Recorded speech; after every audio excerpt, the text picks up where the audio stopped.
Thank you everyone for attending this webinar. And today we're going to discuss the benefits of the arrival of social trading, what it can offer traders like yourselves, and also, since not everything is always good about social trading, we will also discuss some of the challenges as well as ways for you to stay safe when facing those challenges. I generally like to do these webinars in an interactive way. So if there's any point at which you have a question or you have a remark, feel free to type into the chat, and I would be very pleased to hopefully address your issue at that point. If it's not adequate or I'm going to take it up later in the presentation, then of course I will defer to a later point. But please do not refrain from asking questions or even challenging what I say, because it's always a constructive exchange that makes things better for everyone. Okay. So, today we're going to cover 4 topics. What social in general means for the world, really, and for traders in particular. We will then look at the different solutions for social trading that are currently in the market, which in our view have some challenges. And then we will look at some alternative models, like the one that Darwinex sponsors, that in our view addresses those challenges, and that we would like to tell you about it and address any questions you might have. So, well, the world has gone social. You wouldn't believe it. For someone who's kind of close to 40 like myself, it's amazing how much things have changed in the last 10 years.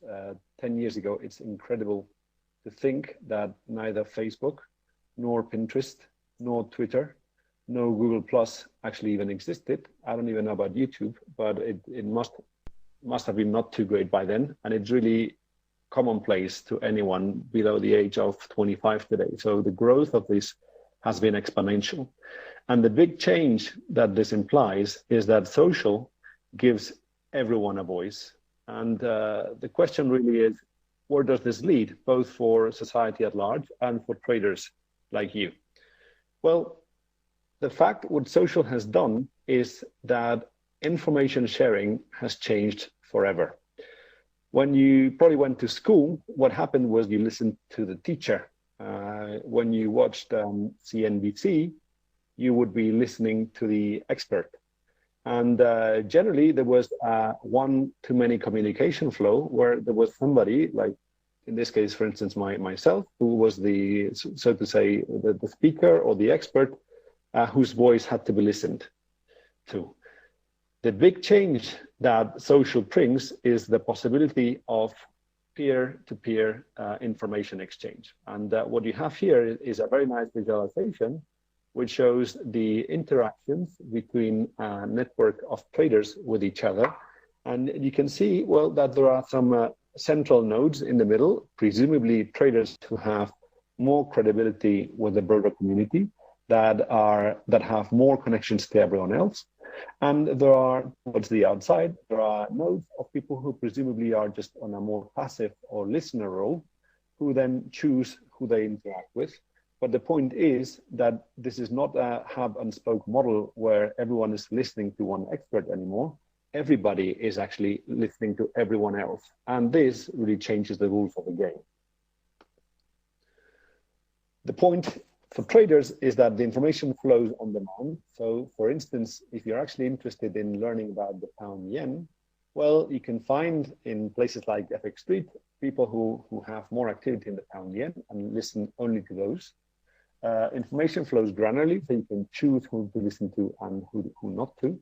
And it flows both ways. You can speak to the other person in addition to just listening. And this is a great opportunity, as you would expect. So the first thing that you can do, for sure, is exchange information with anyone who might be of interest to you. That information might be more general, or you might even go as far as kind of making, say, Twitter buddies with whom you exchange trade ideas. You comment the news that is coming along and think what you should do next, which can help both you and your buddy. And it goes as far, the other point of the internet is that you could really make a living from home without actually exiting. If you really are a very good trader and you find people who genuinely help you trade better, then nothing stops you from making trading, which presumably was the part-time passion, your day-to-day livelihood. And that's something which, again, didn't exist 10 to 15 years ago. Now, of course, with all opportunities come challenges. The first challenge, and one which we will talk about at quite some length today, is protecting intellectual property. And this is, I can't stress how important this is. Now, if you want to be a good, successful trader, very likely you will have to spend thousands of hours in front of your screen, working on your strategy and making sure through trial and error that you arrive at something which actually works and produces long-term consistent profits. And once you have put in all that work into it, the last thing you want is for anyone to free ride on your ideas. Once, for one, because it's not nice.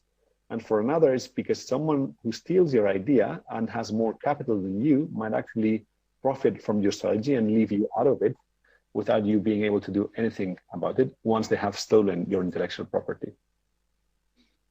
The other point, of course, is cutting through the noise. There are 7 billion people on Earth, 2 billion of which already have internet connection. And, as you know, Facebook is free, Twitter is free, Gmail is free, it's, WordPress is free. Anyone can tell his opinion to the world, which is fine. The only issue being that, well, you might not be as interested in everyone's opinion as in, say, an expert's opinion.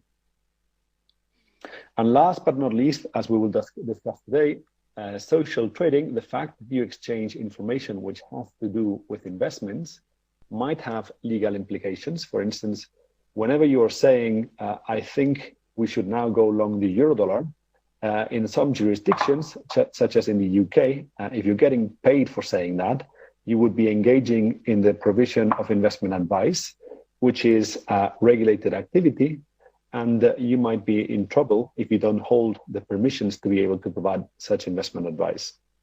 Similarly, if you are as a so-called trade leader in a mirror trading service, for instance, let's say Zulu Trade, which is one of the most popular ones, again, if people automatically replicate your trading, then in some jurisdictions, and I encourage you to check for your own, this will be considered the activity of managing investments, which again is a regulated activity and will require you to carry some permission and also make you liable for legal prosecution if you don't. So don't take this lightly, because it's not just fun that we're talking about here. Now, the other part of people who's involved here is, both active traders who want to make their own decisions, but at times you might choose to say, well, instead of trading myself, I might want to listen or actually even copy someone who is an expert.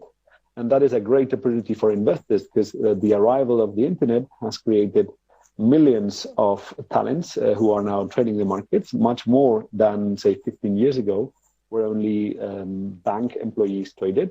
And presumably there's a lot of talent out there which hasn't really been discovered, and it's your opportunity and their opportunity to profit from each other by backing their strategies with capital. So that's a great opportunity for investors who, again, have their own challenges. Of course, 99.9% of the people who claim to be great traders aren't actually as great as they think they are, and only 0.1% of them is. And the question is, how does an investor find the needle in that haystack, which is a challenge we'll come back to today as well. And of course, unfortunately, the internet is also ripe with scams where people just promise you, 10,000% of return. Some people are, greedy or maybe ignorant enough to wire their money to those places, and all sorts of things can happen to them. First of them being that the money disappears and is never heard of again.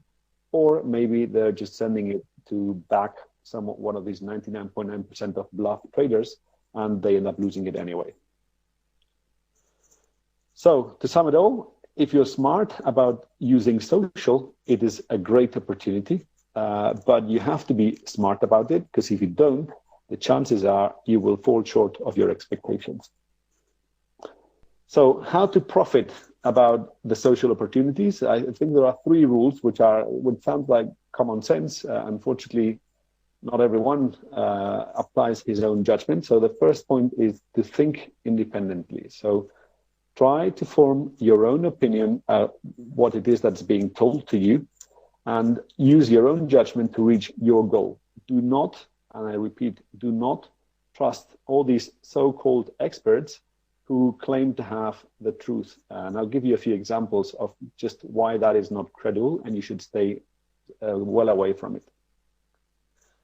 The second point is, and this is by far the most useful tool, is to question the incentives of everyone involved in a social trading environment. And we'll go back in a second to that. The answer you have to provide before you choose a provider is, what do all the others involved in it get out of it? And last but not least, analyze what people do, not what they say, because normally people do something and say something different to what they do. And I'll come back to that as well in a second. Using those three will keep you safe and help you profit socially. Fail any of those three, and chances are, as I said, you're in trouble. So let's go for the social trading review, applying the toolkit that I just described. So the first thing you should think about is what social trading can do for you. And there are really broadly five ideas which social trading can do for you. The first of all is just plainly information exchange. I can meet other traders. Trading is a lonely job. It actually helps to be in contact with others who share my passion for trading. And there are good things that can come out of it. One of those good things, as you deepen in that information exchange, is that you can formulate trade ideas. You exchange those ideas, such as, I'm thinking of going along the euro dollar. What do you think? Yeah, I think there's a resistance at this level. Let's go for it. A more passive approach to it might be, if you find people who you generally think are good, you could actually think of, so to say, copying his trades, which moves you away from an active trading role towards a more passive investor role. But of course, when you copy trades individually, you're still exercising your own judgment as to whether you should copy any of the individual trades or not. Maybe you find someone who you think is really good, and you might go one step further, and you might actually choose to mirror the trades of that someone, who de facto then becomes your investment manager. You can do this in mirror trading sites who do this across brokers, or you might do it in a PAM account within a broker. And if you've been around, if you want FX copy, so we'll come back to FX copy in a second. Let's just wait for it for a second.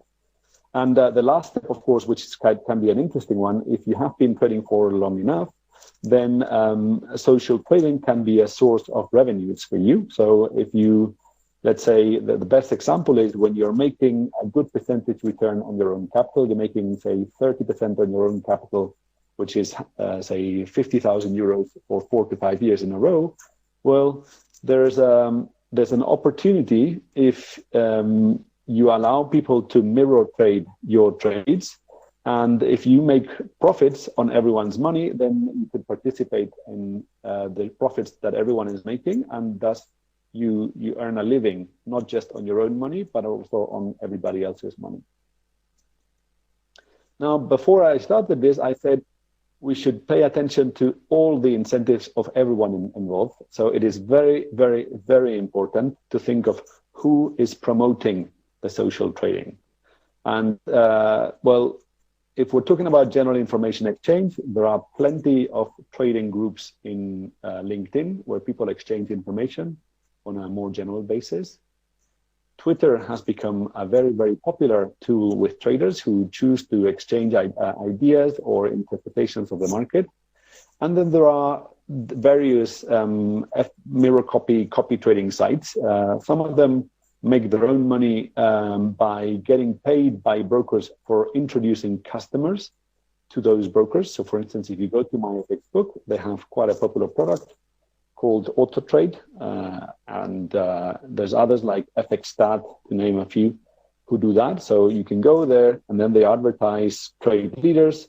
If you want to copy trade or mirror trade one of those trade leaders, then you can go to my Facebook, open a mirror trading account, and then my FXbook will get paid either on the advertising that the broker has done on their site, or on the volumes that the traders introduced by MyFX program making.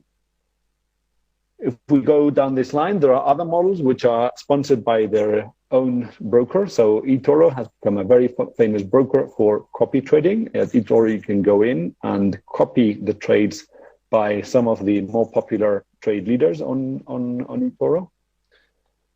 Similarly, there are platforms like Tradency who white label their model to different brokers, like, for instance, FXCM or AvaTrade and many others. And there, what you're doing is all the traders who are on all the brokers that offer Tradency can copy or mirror trade all the other traders who are on, say, Tradency. And possibly the most famous of all is ZuluTrade, which is, again, a site that's not a broker directly, but introduces people to open ZuluTrade accounts with different brokers, and they get paid, again, for the volume that those introduced people do. So we're now going to try to understand what, say, MyFXbook or ZuluTrade or Tradency or eToro gets out of stuff. And the important thing for you to think about, depending on what you want. So if you want to copy someone who's good, you should bear in mind what they are thinking before you give them your trust. And that's the important thing about today's world.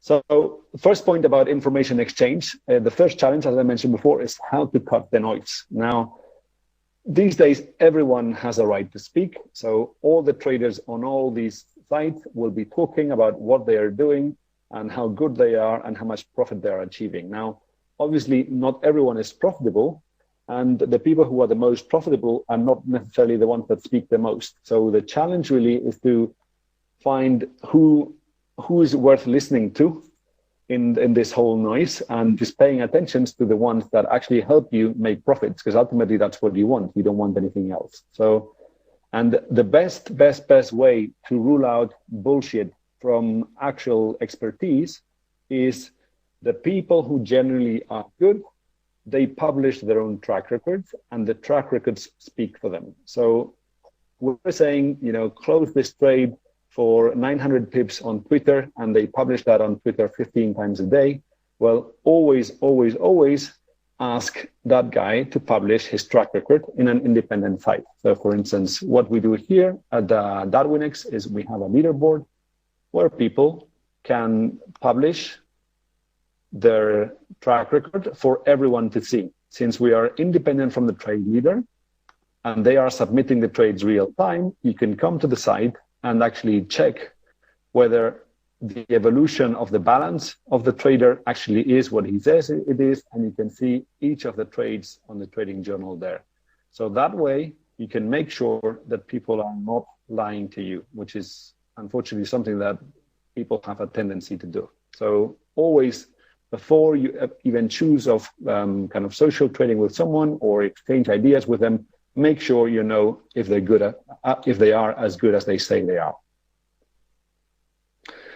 So the second point, and this is one which people ignore a lot, is that in the age of the internet, you are exchanging information and people are watching you as you do so. So Big Brother is watching you. Whenever you're saying, I'm thinking of going long the euro-dollar, and you're putting that on a tweet and you're tweeting with your buddies, then Twitter has something called the Firehose API, which you can check here. And that API allows very smart people to filter through all the messaging that goes on in Twitter and look for trends that provide them with interesting trading ideas. For instance, one such company who does that, Filters for Finance, is FSY. And I know them. These guys are pretty good at what they do. And what they do is they analyze social market data. That is, they filter through what everyone is saying at the same time in Twitter in real time, and they market the sentiment out of that. Say, they monitor how many people are saying euro-dollar long, and they will inform hedge funds of who's doing that at the same time, so that the hedge funds who pay for that can then trade maybe against or for the general sentiment. So Big Brother is watching you. And one of the possibilities that makes possible is, for instance, setting up a hedge fund such as Cayman Atlantic, which I'll show you as well.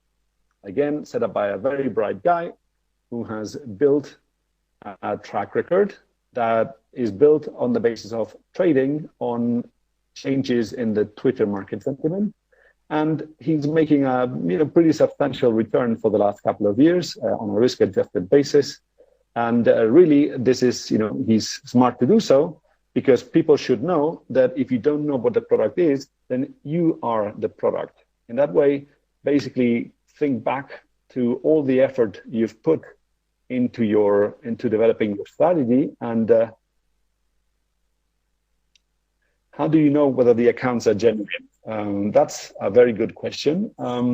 As I said, you would always want an independent third party to certify the track record for you. So as a general rule, anyone who markets his own expertise is not credible, because obviously you have a vested interest in saying that I am the best trader in the world, follow me. And by doing that, you're not going to be credible.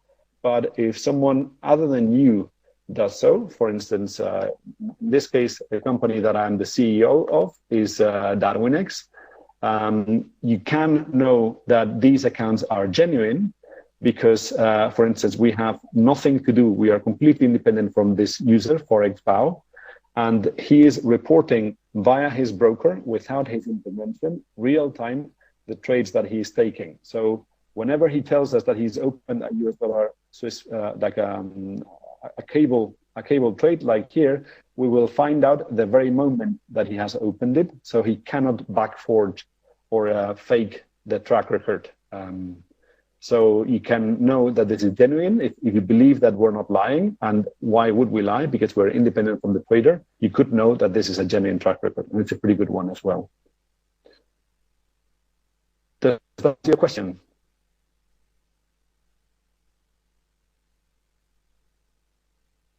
Okay.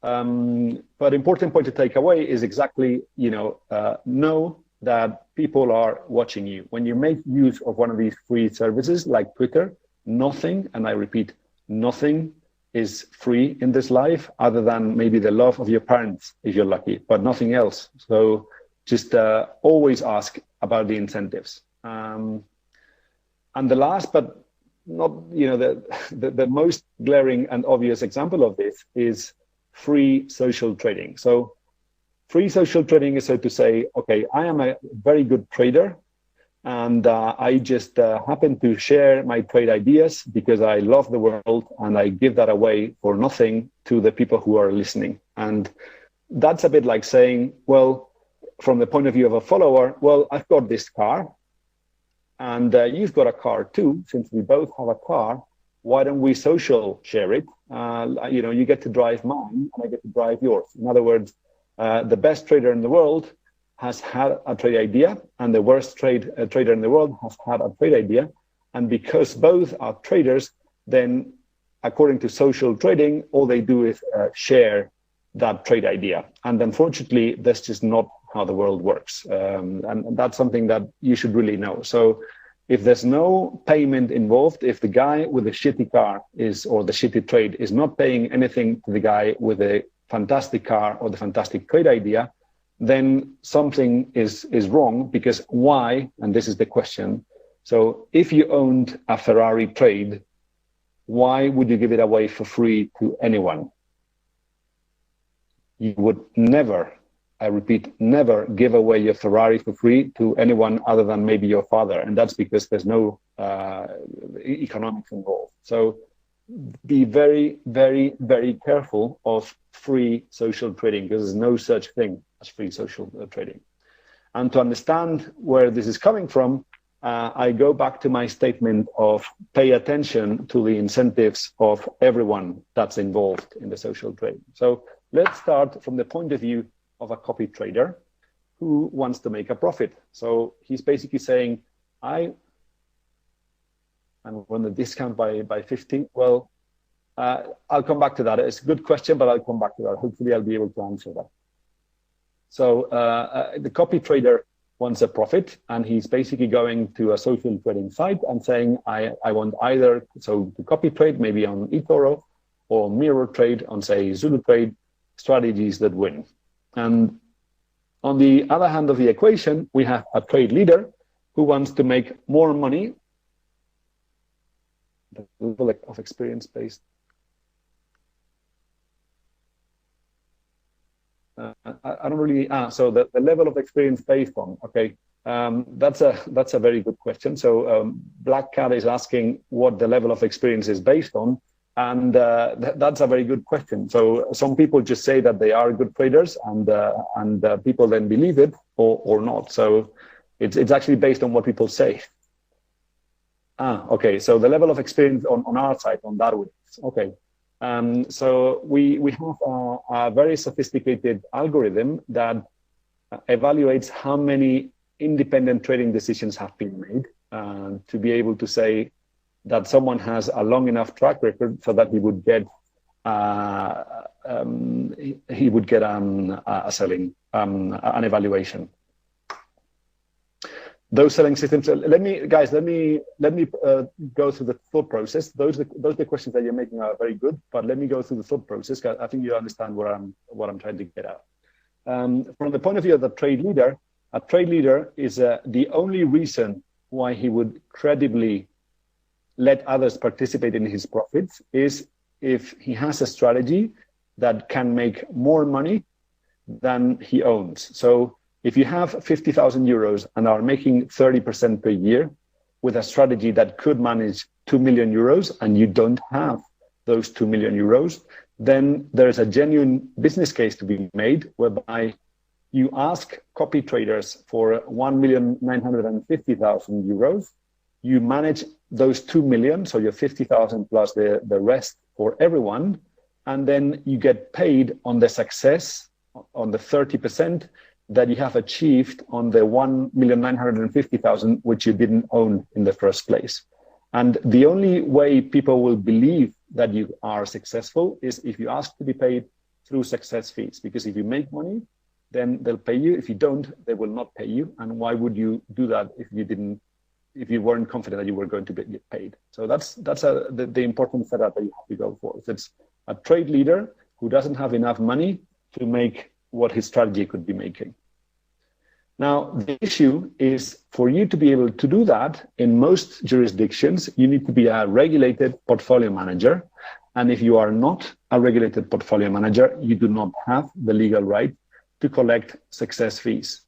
And in addition to that, we don't have a broker involved in here. So there's no way for people to actually place the trades. So here comes the third party that promotes most of the social trading sites. And that's, so to say, social trading broker. And as you know, all brokers make money on the volume for the transactions that they process. If in addition to it, it is a dealer or a broker dealer who market makes against customers, then in addition to the spread, they might collect the losses of their customers. And brokers, importantly, cannot collect success fees because they're not in that business. So what they collect are execution commissions. So what most people think of free social trading is a service where people, for instance, in eToro, the average spread on the euro dollar will be something like 3 pips or $300 on the million.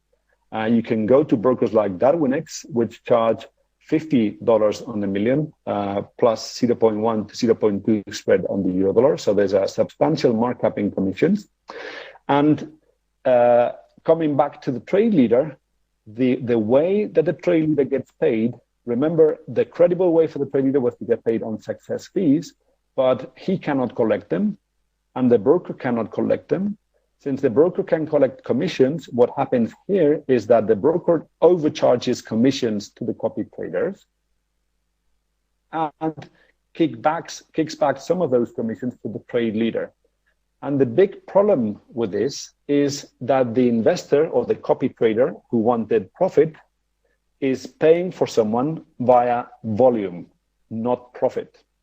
And what happens in many cases then is that a lot of the leaderboards by these social trading brokers get filled up by strategies that do a lot of volume, presumably by doing a lot of trades and or with a lot of risk.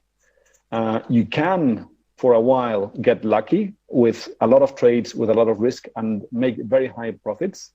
So they make it to the top of the leaderboard ahead of people who are looking for long-term profits. So what happens is that the copy traders end up copying strategies which are not long-term profitable, which will eventually blow up, but because they make lots of trades with a lot of risk, they generate a lot of volume for the broker who advertises it because he's collecting on the commissions.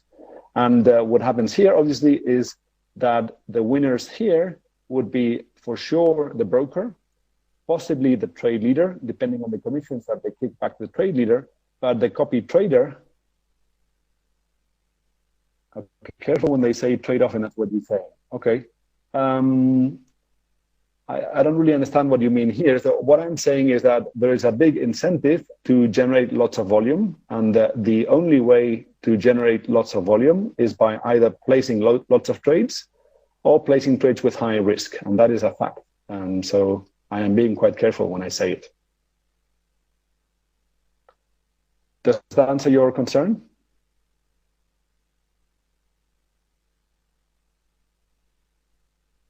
I hope it does.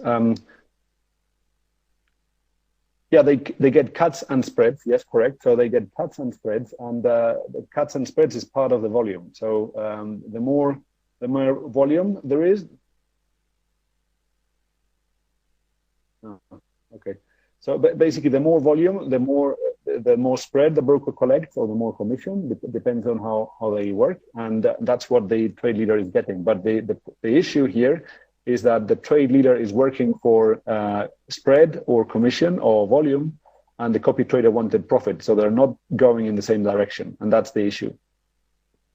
So if you're coming into copy trading to thinking of sharing between equals, so if you say have a friend whom you respect and you both want to collaborate online to make profits together, you should always be a bit selfish and think, okay, am I contributing to my friend as much as he's contributing to me? And if not, well, maybe there's a problem, because why am I doing this in the first place?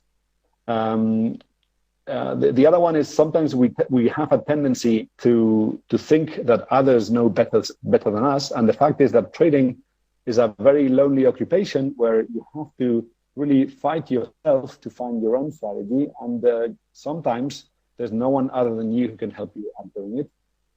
And of course, even if you decide to exchange information with others, you should be doing it in a venue where people are not looking. So ideally, try not to use Twitter or those places, because as I just mentioned before, there are very smart people watching, and they might free ride on your cooperation without you getting anything for it.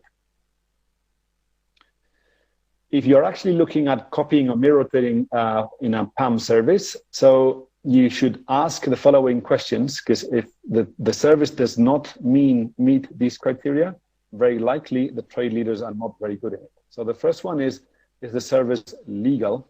And does either the leader or the site hold the legal permissions to be offering mirror trading, which would be managing investments, or social trading, which would be providing investment advice? Does the IRS watch? That's a very good question. To the best of my knowledge, the tax authorities are not paying a lot of attention to this, but I agree with you, they might actually start watching. On a legal basis, whatever revenues you make from trading or social trading, it's up to you to declare those revenues. So the broker does not have that obligation. And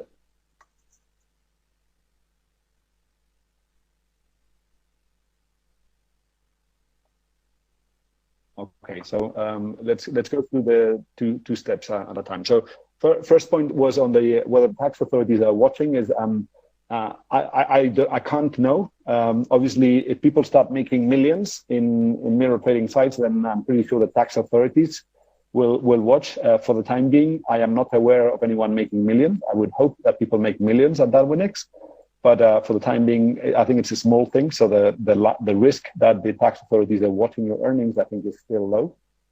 And then someone has asked me on what a scalable strategy is. So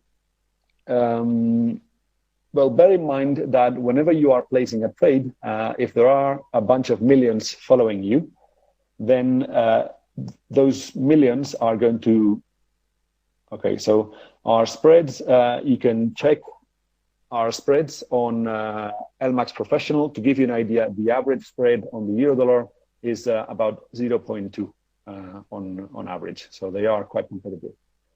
Now, Mano, your question about scalability.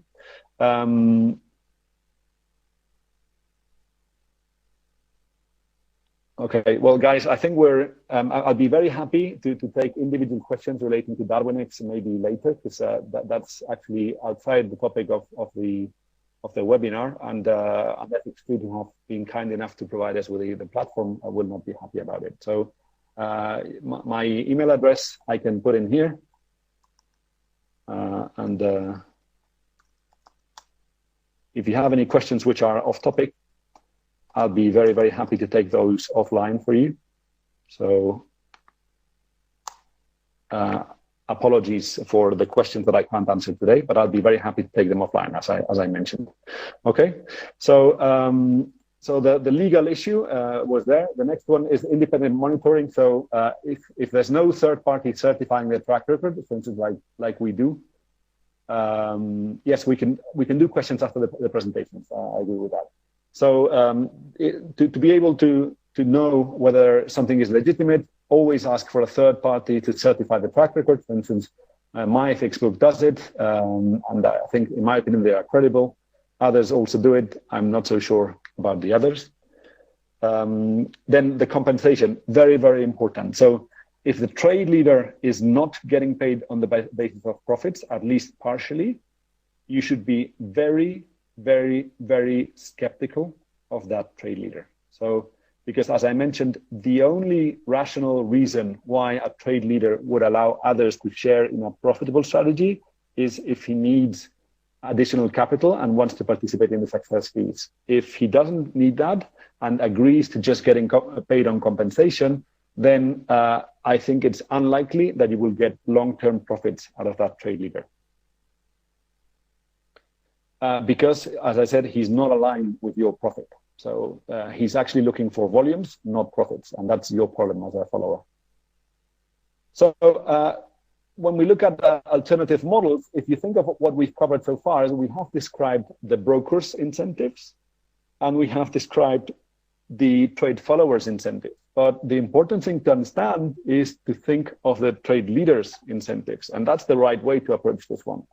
The first one is that, like, think if you were the world's best trader, or someone who really is making long-term profits, then you don't really need to take legal risk. So you will not choose to market your trading strategy in a place which is not legal. So always look for legal cover, because if you find trade leaders who sell stuff illegally, they are very likely not good trade leaders. Second point is the alignment, as I mentioned. So do trade leaders get paid on profit or not? If they don't get paid on profit, then be very, very, very careful. Third point, and this is the most important one, and one which people do not appreciate, is whether traders are giving away the intellectual property. Now, let me think of an example such as eToro. So let's say there's Mal Solo, who's the top Spanish trade leader at eToro, who now just published that he's long the euro dollar. The euro dollar is the most liquid asset in the world. So if he really was in a position to make big bucks with his strategy, then that information, that if you know that the world's best trader has gone long the euro dollar, you've just found out through eToro, nothing stops you from opening that trade in another account with another broker who's much cheaper than the 3 pips at eToro, and placing that trade for maybe 20 million and basically free riding on the Mal Solo strategy because you're not paying him for it. So if the trade leaders agree to telling you real time what the trades are, then very likely that information is not as valuable as they claim it is. So if a trade leader or a hedge fund lets you know what they're doing real time, very likely it's not a good trade leader or a good hedge fund. And again, always ask for someone independent. So do not trust someone who says he's the best trader in the world rather trust someone independent from that trader who is saying that, because that is credible. The other thing isn't. Yes, they can say that. So, for instance, there's a very good question by FX Boyki. So, can they say that they are doing the opposite so that they can get out of a trade? Well, when you have so-called experts going to CNBC and they tell you, yeah, the dollar is hot right now. Well, again, you should question what incentives they have for going on TV and giving that information away for free. So, yes, unfortunately, that happens very often with these so-called experts. So, most of the time it's bullshit, or maybe it's even worse than bullshit. They're actually looking to get out of a trade and fooling you into taking them out of it. So that is entirely possible. Yes. So what we think the right model to do all these things is to get a trader who wants to scale his investable profit. Manuel, the question here is, let's say his strategy could manage 20 million and he's just got half, then there is a genuine point to get from investors another 19 million so he can make money on 20 million, not just half, and get compensated on success fees. Now, someone like DarwinX, who's, go back one slide, okay? Is that okay, Boyki?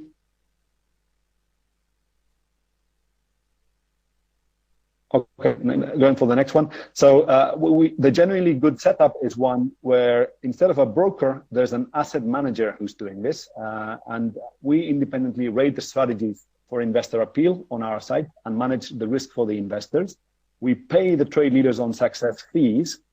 And because we pay the trade leaders on success fees, our incentive is to charge a very low execution. So we charge $50 on the million round trip, which is 0.5 pips all in, precisely because if we charged higher execution, we would be stealing the success fees and the profits that accrue to the trader and the investor, and we would not be credible. So that's why we pay the trade leaders on profits and not on commissions. That's why we're regulated by the FCA. We hold the asset manager permission so that you can trade from home without holding it.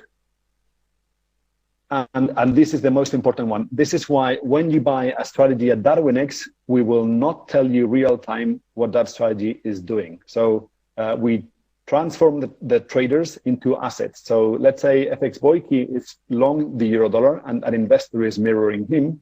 Then we would tell the investor you can buy the asset FX Boyki at 100. But there's no way on earth we will tell you that FX Boyki is long the euro dollar, because if you know that he's long the euro dollar, then you can steal his idea and go place that trade elsewhere without paying FX Boyki for it. So that's another way to see if things are credible. Okay, well, that was basically all I had to cover today. If you have any questions, I would be very, very happy to take them now, or maybe if we are out of time, I would be very happy to take your emails and go through them. So, can I summarize in 2 sentences? Yes. Social trading is potentially a very good thing because there are a lot of very good traders in the world, and there are a lot of investors who are looking for good traders. So in principle, it works. But you should always ask what everyone is getting out of it to make sure that you actually end up benefiting.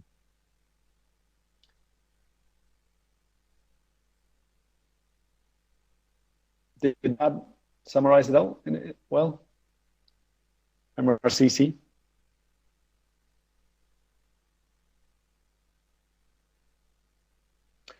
Yes, yes, to the best of my knowledge, all the webinars by FX Street are recorded.